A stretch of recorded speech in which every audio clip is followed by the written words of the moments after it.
కర్ణుడు విలువిద్యలో అర్జునుడితో సమానుడు. మహాభారత భీకర యుద్ధంలో చివరికంటూ పోరాడినవాడు.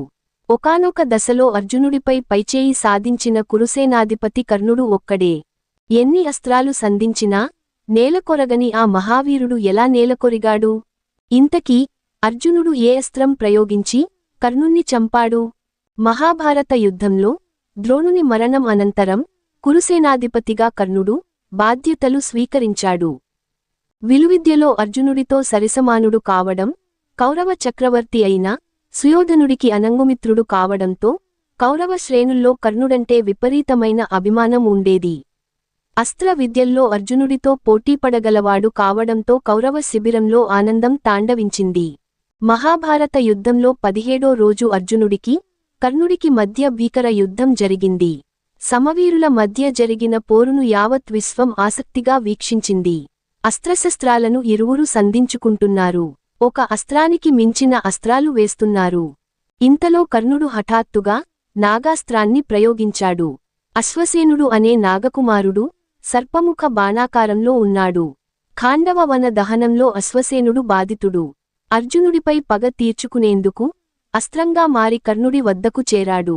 వెలుగులు చిమ్ముతూ వస్తున్న నాగాస్త్రాన్ని చూసిన శ్రీకృష్ణ భగవానుడు రథాన్ని నేలలోకి కుంగేట్టు కాలితో తొక్కాడు. భీకర వేగంతో వచ్చిన నాగాస్త్రం అర్జునుడి కిరీటాన్ని పడగొట్టింది. ప్రాణాపాయం నుంచి మాత్రం బయటపడ్డాడు. కర్ణుడిపై సవ్యసాచి అయిన అర్జునుడు వరుసగా అస్త్రాలు వేస్తున్నాడు. గాయాలబారిన పడుతున్నప్పటికీ కర్ణుడు వాటిని ఎదుర్కొంటూ బాణాలతో జవాబు చెబుతున్నాడు. ఈ సమయంలోనే కర్ణుడి రథం నేలలోకి కుంగిపోయింది. ఎడమవైపు చక్రం నేలలోకి దిగడంతో ఎత్తేందుకు కిందకు దిగాడు. రథం కుంగడం శాప ప్రభావమే. అప్పటికే పరశురాముడు గతంలో ఇచ్చిన భార్గవాస్త్రం అతడికి గుర్తురాలేదు. రథాన్ని ఎత్తేంత వరకు బాణాలు ప్రయోగించొద్దు, ఇది యుద్ధధర్మం కాదు అని అర్జునుడిని కోరాడు.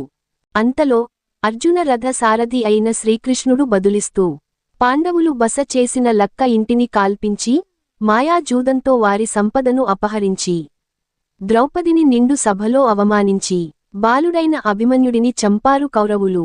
అప్పుడేమైంది ఈ న్యాయం అని ప్రశ్నించాడు. చివరగా అర్జునుడు అంజలికం అనే మహా అస్త్రాన్ని ప్రయోగించాడు. ఈ అంజలికం అనబడే అస్త్రం శ్రీకృష్ణుని సుదర్శనం, మహాదేవుడైన పరమశివుని త్రిశూలంతో సరిసమానమైన అస్త్రమది.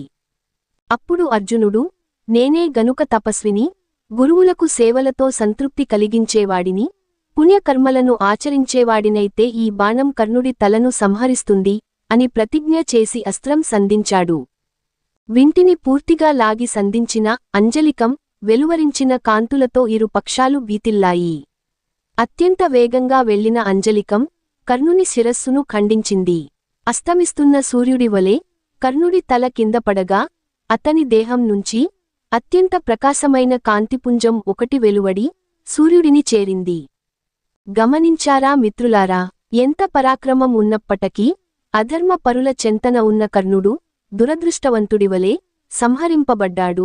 పుణ్యచరిత గల అర్జునుడు కృష్ణపరమాత్మచే రక్షింపబడ్డాడు. సర్వం శ్రీకృష్ణార్పణమస్తు. లోకా సమస్తా సుఖినోభవంతు. ఇటువంటి మంచి విషయాలు, కథలు, దైవజ్ఞిక విషయ పరిజ్ఞానం కోసం దయచేసి మా ఛానల్ను సబ్స్క్రైబ్ చేసుకొనగలరు. మీ గ్రూపులకు పంపించి అందరికీ తెలియజేయగలరు.